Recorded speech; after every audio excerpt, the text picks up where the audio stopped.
Nous sommes les Amazones d'Avignon. Des femmes en lutte, debout, organisées. Face au silence, à l'impunité, à la violence patriarcale. Nous avons choisi la sororité, l'action, la parole. Pendant tout le procès Pellico, nous étions là. Présente, solidaire, offensive. Ce combat nous a renforcés. Les résistances auxquelles nous nous sommes heurtés nous ont prouvé que nous allions dans la bonne direction. Ce podcast est notre récit. Celui d'une mobilisation féministe, collective, acharnée. Celui d'une alliance entre femmes pour soutenir l'une des nôtres. Car soutenir une femme, c'est soutenir chaque femme.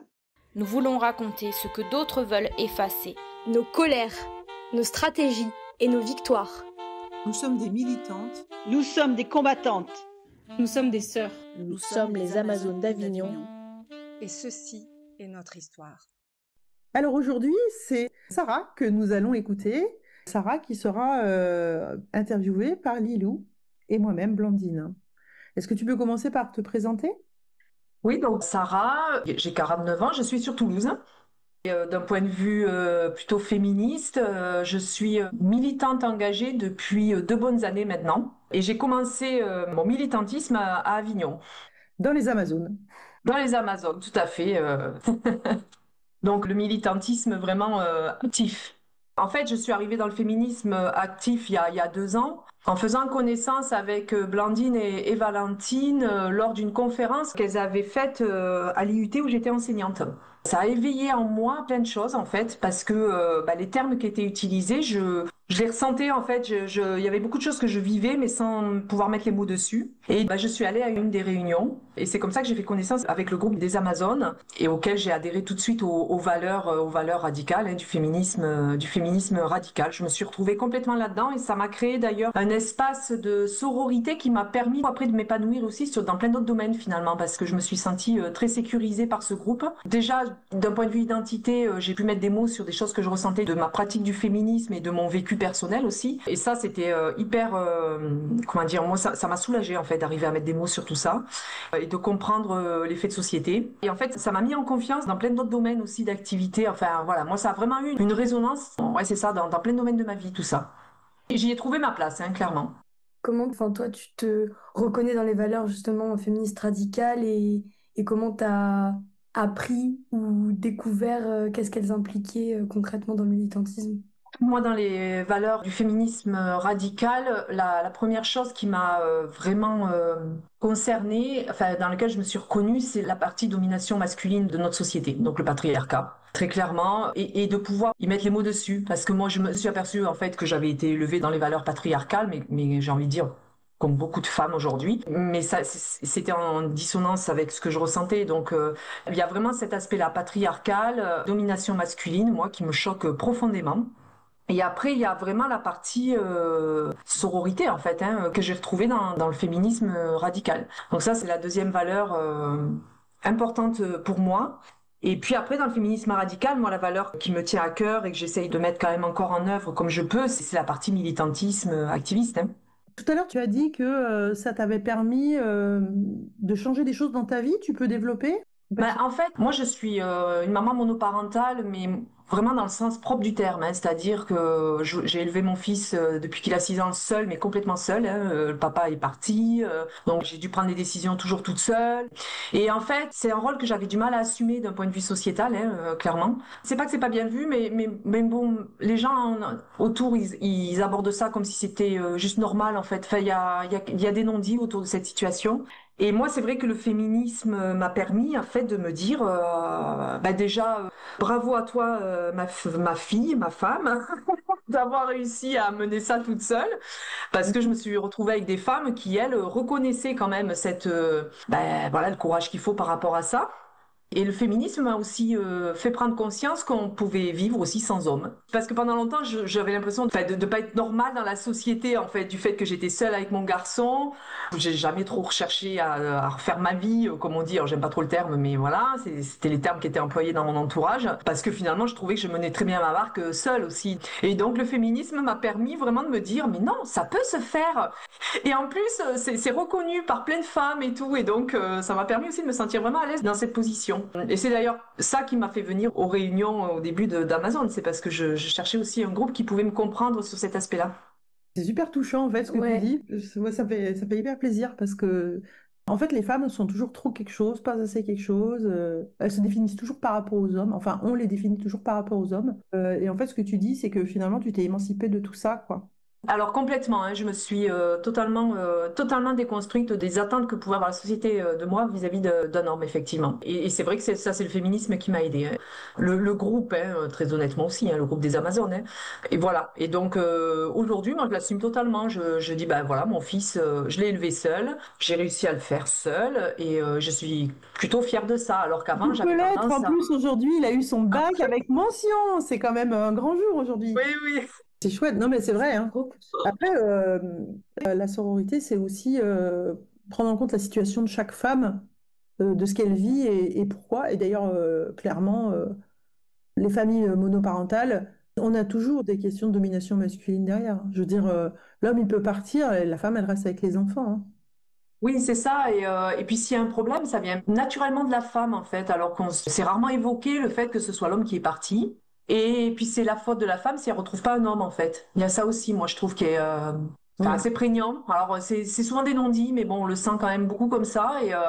Et donc oui effectivement. En fait nous en tant que femmes on prend nos décisions pour nos enfants et c'est génial aussi. C'est vrai que moi je trouve qu'on est vraiment sous-estimés parce qu'on est nombreuses. Je sais plus le pourcentage, mais on est nombreuses en monoparentalité. Déjà 85% des familles monoparentales c'est des femmes déjà. Et je crois que les familles monoparentales, ça doit être 25% des familles. Donc ça représente des millions de familles, bien sûr, qui sont invisibles.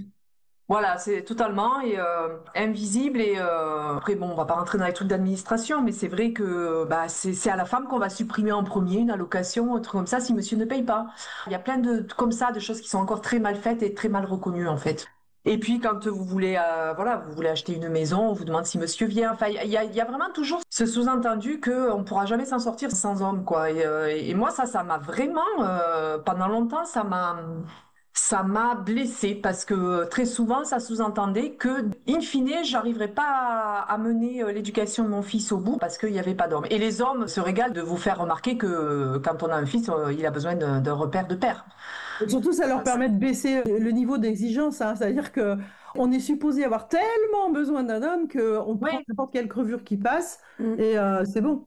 Non, mais c'est ça, clairement. Si à un moment on ne lutte pas contre ça, effectivement, je pense que beaucoup de femmes peuvent être amenées à faire des mauvais choix pour ça, en fait. Hein, tout à fait. Et puis les hommes, ça les rassure de savoir qu'il faut absolument qu'il y ait un père. Alors évidemment, quand tout fonctionne bien, que tout est parfait, c'est très bien d'avoir père, mère, enfin j'en sais rien le modèle exactement.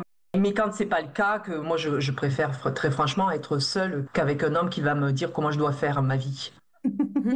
Parole de féministe. Alors maintenant, est-ce que tu pourrais nous parler, Sarah, de l'affaire Pellico? Comment est-ce que tu en as entendu parler la première fois et qu'est-ce que tu as ressenti? Moi, ça s'est fait en 2 étapes. Parce que quand l'affaire a été un peu communiquée dans les médias au tout départ, moi j'étais dans le Nord, à Lille, et j'en avais jamais entendu parler. Et puis un jour, je suis venue, j'étais aux réunions donc des Amazones, et là, la discussion commençait à porter sur comment est-ce qu'on allait s'organiser pour le procès.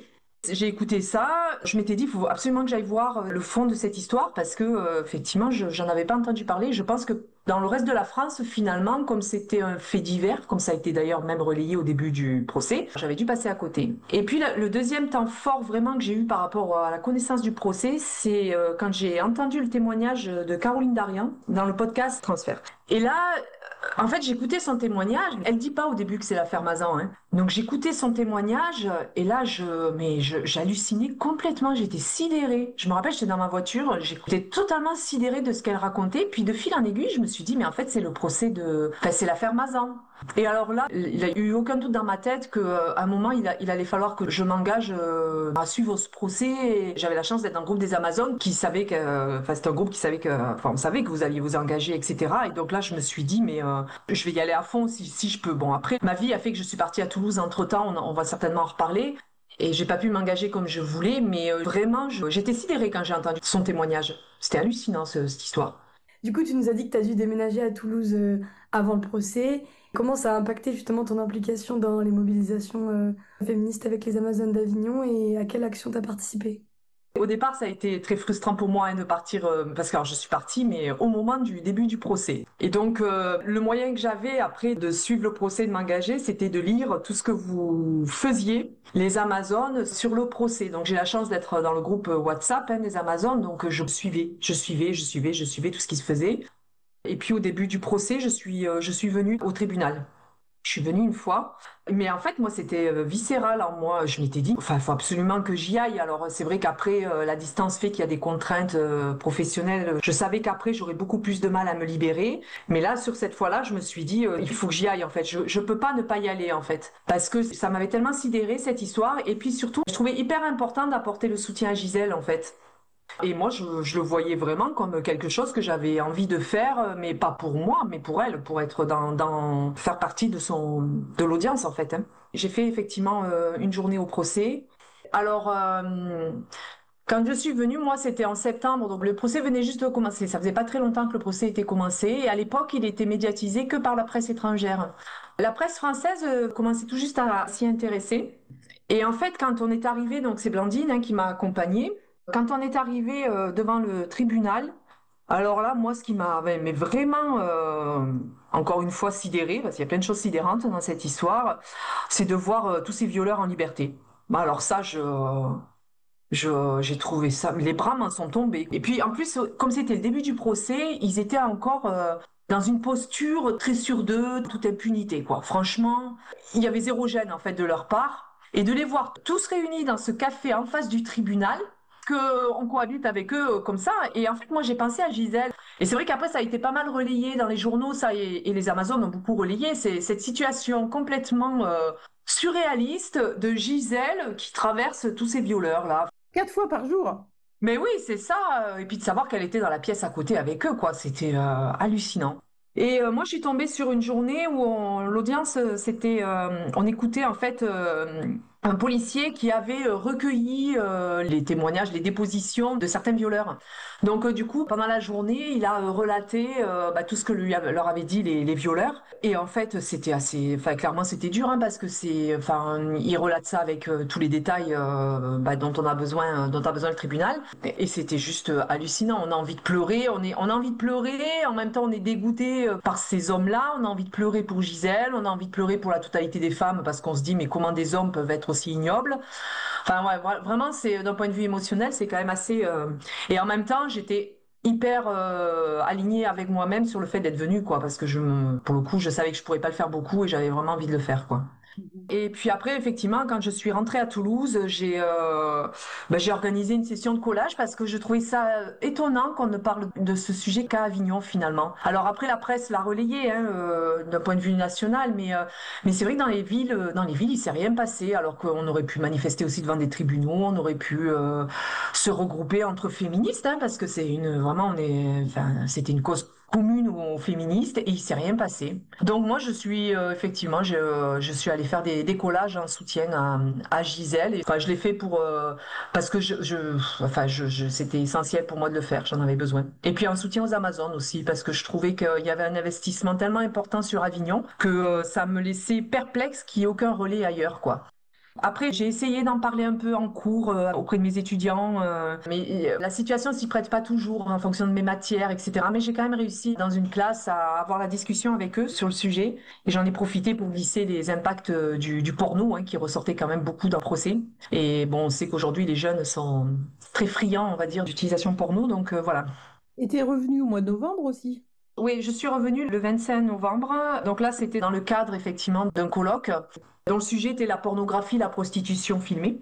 J'ai pas pu assister au procès quand je suis venue en novembre. Mais par contre, les sujets abordés au colloque faisaient tout à fait résonance avec le procès, parce que c'était sur la pornographie. J'ai trouvé que ça avait été très invisibilisé quand même dans le procès, la pornographie, alors que en fait, en gros, déjà toutes les féministes, on sait que c'est ça. Puis même l'opinion publique, il y a un moment, l'opinion publique le savait aussi, mais le sujet n'a pas été abordé dans le fond au procès. Mais par contre, voilà, le colloque était hyper intéressant pour ça. Et en fait, c'est important de se réunir après sur ces sujets-là. En fait, je trouve que le procès, il a permis d'ouvrir des débats à d'autres sujets où les femmes se sont senties quand même plus concernées et sont venues plus en masse sur certains débats, quoi. c'est vrai. Tu parles des femmes, justement, donc maintenant, j'aimerais bien que tu développes ce que c'est que la sororité, selon toi. La sororité, pour moi, c'est vraiment le respect. Alors, ça peut paraître un peu généraliste comme terme, mais on a vraiment le respect entre femmes. C'est-à-dire, effectivement, je pense que c'est hyper important dans la sororité, alors, de faire bloc, ça c'est certain, mais aussi en tenant compte des individualités des femmes. Parce qu'on n'a pas toutes les mêmes histoires. Et donc, derrière ça, il y a une histoire de non-jugement de l'une vers l'autre. Et je trouve que dans la sororité, il y a aussi la limite que chacune, on est capable d'accepter l'une des autres, mais d'accepter qu'on n'a pas toutes les mêmes limites, enfin voilà. Et je trouve que le collectif soror, il fonctionne bien comme ça en fait, c'est-à-dire on est tout ensemble, mais en même temps, on connaît les limites des autres et nos propres limites aussi, parce qu'on n'est pas obligé de tout accepter au nom de la sororité. Il y a vraiment cet aspect. Pour moi, la sororité, c'est pas accepter tout de toutes les femmes, c'est aussi trouver son mode de fonctionnement entre femmes en se faisant du bien mutuellement. Voilà. Est-ce que c'était la première fois que tu t'engageais dans une action collective? Alors, non, puisque en fait, comme j'étais avec les Amazones d'Avignon, effectivement, on avait celle qui m'a le plus marquée avant le procès, c'était l'opération du Mont Ventoux. On a tagué au sol des corps de femmes, qui représentaient les femmes victimes de féminicide. On a tagué leurs prénoms aussi quand on les avait. On a fait ça de nuit. Enfin, moi, c'est une opération qui m'a vraiment très très émue. Déjà, de leur rendre cet hommage, j'ai trouvé ça vraiment génial. En plus, c'est resté longtemps quand même, donc il y a beaucoup de gens qui l'ont vu. Il y a encore des traces aujourd'hui. C'est ça. Puis de faire ça au Mont Ventoux, c'est déjà un lieu qui est particulier, je trouve, en termes d'atmosphère. Et du coup, je trouvais que c'était vraiment un feumage important, quoi. Enfin, voilà. Et ça a été une opération que j'ai trouvée très émouvante aussi par l'organisation qu'on avait entre nous. La dynamique qui était entre nous, on était toutes très bien coordonnées, on était toutes super contentes de faire ça. Et je trouvais que c'était vraiment rendre hommage à ces femmes, quoi. Oui, pour préciser, on avait peint quand même 400 prénoms et silhouettes de femmes sur environ 4 km. Donc c'était vraiment une grosse action. Ouais. Et après, Lilou, toi, tu avais fait des super montages aussi avec de la musique et tout pour qu'on puisse communiquer dessus. Et c'était super beau, en fait. Les vidéos étaient belles et... Ça me fait penser à dire que la médiatisation, après, une fois l'action terminée, ça poursuit les messages qu'on veut faire passer. Et c'est vachement important d'essayer de toucher aussi les femmes et les filles qui sont sur les réseaux sociaux. Pas forcément à Avignon, pas forcément dans le coin, mais au-delà des frontières et même dans d'autres pays. Parce qu'en fait, la lutte contre les féminicides, elle est absolument fondamentale dans le féminisme. Et elle dépasse les frontières largement. Donc... C'était aussi chouette d'associer une artiste, une chanteuse, Mathilde, en utilisant sa musique pour accompagner le montage photo de l'action, quoi. Donc ça, c'est vrai que c'est une action qui m'a beaucoup marquée. Maintenant, avec le recul, à l'issue de ce procès, plusieurs mois après, est-ce que tu penses que pendant le procès, il y avait une forme de communauté de femmes, de sororité, qui était créée autour de Gisèle? Et est-ce que, d'après toi, si c'était le cas, est-ce que ce sentiment continue? Alors, il y a effectivement une communauté qui s'est créée autour de Gisèle. On avait aussi l'impression qu'il y en avait, limite qu'il y en avait plusieurs, parce que toutes les féministes n'ont pas fonctionné forcément ensemble. Par contre, le groupe des Amazones, qui a été présente tous les jours, c'est le seul groupe d'ailleurs, présente tous les jours. Toutes les femmes des Amazones se sont arrangées à un moment pour y être tout le temps en fait. Donc moi je trouve que en termes d'engagement, c'est énorme. Et là, la communauté s'est créée et l'esprit sororité, il a été là vraiment autour de Gisèle. Et Gisèle, on voyait qu'elle elle a mesuré ça parce qu'elle a... Et je pense que c'était vraiment, pour le groupe des Amazones, c'était vraiment ce qui était le plus important, c'est que Gisèle ressente ce soutien et elle l'a démontré plein de fois qu'elle le ressentait, en venant voir des collages aussi. Et donc, il y a vraiment eu ce autour de Gisèle qui s'est mis en place. Et je pense que la communauté continue aujourd'hui. Continue, mais parce que les Amazones continuent de la faire vivre. Clairement, il y a plein de femmes qui sont venues de plein de coins de France différents et qui aujourd'hui sont regroupées dans les Amazones, qui suivent les actualités et qui viennent aussi pour des actions. Donc oui, ça s'est continué, tout à fait. Je souligne quand même qu'il y a eu un groupe très engagé et c'était bien les Amazones d'Avignon, clairement. Et alors du coup, quand tu repenses au procès maintenant et à nos actions, qu'est-ce que tu ressens?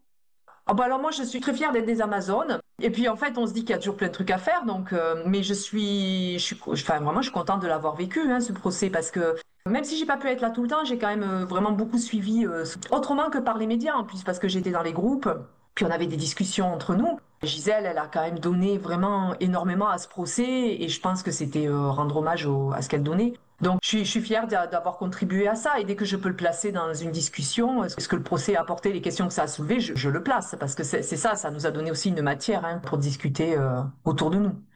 Oui, c'est ça, pour toutes les personnes qui vont nous dire régulièrement, non mais ça va, vous vivez pas en Afghanistan, les femmes elles ont l'égalité. Ouais, bah là maintenant on a quand même un peu des billes pour argumenter, hein. Malheureusement, on a beaucoup de choses à dire, hein. Ouais, clairement. Et puis ça continue en plus, le procès Pellico n'a pas non plus mis un stop au comportement des hommes. Alors, par contre, il a permis de rendre visibles des comportements qui aujourd'hui sont dénoncés, qui n'auraient peut-être pas été avant le procès. Est-ce que tu as senti que tu avais des conséquences négatives ou positives sur toi-même à la suite de ce procès? Alors encore une fois, moi je l'ai vécu à distance, donc j'ai pas eu la même intensité que les personnes qui étaient sur place, mais on voit des choses qui sont très dures quand même, qui reflètent quand même une image de la société violente. Et c'est vrai que moi j'étais partagée entre attention, il fallait se protéger quand même, pour pas trop tomber, garder quand même du recul pour arriver à vivre. Oui, à vivre et ne pas tomber dans une noirceur en permanence, en fait. Il y avait quand même cet aspect-là, moi, ça m'a quand même pas mal questionné. Et en même temps, en conséquence positive, toujours pareil, il y a eu quand même un engagement, puis même quand les médias ont commencé à bien relayer l'affaire et tout ça, même si c'était pas parfait, bon, ça amène quelque chose de positif quand même. Donc, moi, d'un point de vue personnel, alors par contre, moi, ça m'a vraiment, j'étais déjà convaincue avant, mais là, encore plus, ça m'a vraiment convaincue sur les combats féministes à mener, dont effectivement dans tout ce qui est pornographie. Honnêtement, ce procès, moi, il m'a donné encore plus de force sur ce combat-là. Est-ce que tu penses que le traitement médiatique du procès, il reflète de manière fidèle ce que tu as vécu? Et s'il y a un écart, est-ce que tu pourrais le décrire un peu? Et je trouve que le traitement médiatique, il s'est fait en deux fois. Il y a eu au départ la presse internationale, puis la presse française, je me rappelle, il y avait eu, je crois que c'était le Figaro, qui continuait de mettre ça dans les faits divers au bout d'un mois et demi de procès. Donc là, on était complètement à côté. Il y avait un écart complet parce qu'en fait, ça montrait que la presse ne mesurait pas l'enjeu sociétal qu'il pouvait y avoir derrière et puis ne s'appropriait pas aussi ce que nous donnait Gisèle, en fait. Donc pour moi, l'écart, il venait de là. Après, ils ont rectifié, honnêtement. Après, j'ai trouvé que les réseaux, par contre, c'était bien que les réseaux soient alimentés, notamment aussi par les Amazones, sur vraiment l'envers du décor. Et voilà. Bon, donc la presse, elle a été présente, mais elle a mis longtemps à réagir. Et puis, ils n'étaient pas tous, je pense, sur la même ligne éditoriale sur le procès, quoi. Donc finalement, quel bilan est-ce que tu tires de cet événement, de ton engagement, et puis aussi de l'action collective, et notamment de l'action collective des femmes? En fait, ce procès, il a quand même démontré que l'action collective des femmes, elle est nécessaire pour se faire entendre parce que c'est comme ça que ça a été relayé aussi par les médias. C'est qu'il y avait un bloc, un bloc de femmes, du coup les Amazones. Et voilà, et par les actions qui étaient faites, au bout d'un moment, les médias ont commencé à s'intéresser. C'est à partir de là aussi que le procès il a pris une autre ampleur. Et donc moi, je trouve que l'action collective des femmes, elle est hyper importante. D'un point de vue isolé dans notre quotidien, on peut faire des choses contre le patriarcat. On peut faire passer des messages, mais à un moment, si on n'est pas réunis sur les mêmes fondamentaux, ça devient plus compliqué de mener des opérations d'ampleur. Voilà, après, les collectifs ne sont pas toujours évidents à mettre en place. Enfin, il y a cette limite-là. Mais quand on en a un qui fonctionne bien, je trouve que c'est vraiment un super relais, quoi. Voilà, après moi ça m'a renforcée dans ma lutte féministe. Je sais que dès que je suis l'actualité des Amazones et quand je peux venir, j'essaye de venir parce que pour moi ça fait partie de mon militantisme. Et voilà, donc à Toulouse je suis moins active. Enfin, je milite à Toulouse mais dans un autre aspect puisque je suis rentrée dans une association. Enfin, c'est différent, mais par contre je n'envisageais pas d'arriver à Toulouse et de ne rien faire dans le féminisme, clairement. Donc pour moi, alors le procès, il a été une étape en fait dans mon cheminement féministe. C'est une étape, ça a été une étape forte, mais ça a été une étape que j'avais déjà commencé avant le procès. Mais il y a quand même un après-procès, effectivement. Et puis ne serait-ce que de retrouver les Amazones sur Avignon pour des actions avec des femmes qui viennent de partout, pour moi ça c'est déjà l'après-procès, le point positif de l'après-procès. Est-ce que tu as envie de rajouter quelque chose qui te tient à cœur et que tu n'aurais pas forcément formulé avant? Oui, alors effectivement, j'ai décidé de me lancer dans une thèse. Bon, moi, il faut savoir que dans mon parcours, en fait, j'ai un niveau d'études très bas, hein. Et donc, j'ai passé des étapes petit à petit dans mon parcours. Et c'est vrai que, oui, le féminisme me permet d'asseoir mon identité. Et donc, il y a des choses que je n'aurais peut-être pas osé faire jusqu'à maintenant et sur lesquelles maintenant je me lance sans me poser trop de questions. Et c'est notamment, effectivement, le cas de ma thèse que je vais faire en plus de mon travail. Et en fait, cette thèse, elle va porter sur le sport féminin. Et j'ai choisi de faire le lien entre les stratégies marketing et le sport féminin. Comment est-ce que les entreprises privées mettent en avant le sport féminin? Parce que je suis convaincue qu'à travers le sport, c'est un outil d'égalité entre les hommes et les femmes. Et on a été exclus du sport pendant très longtemps, hein.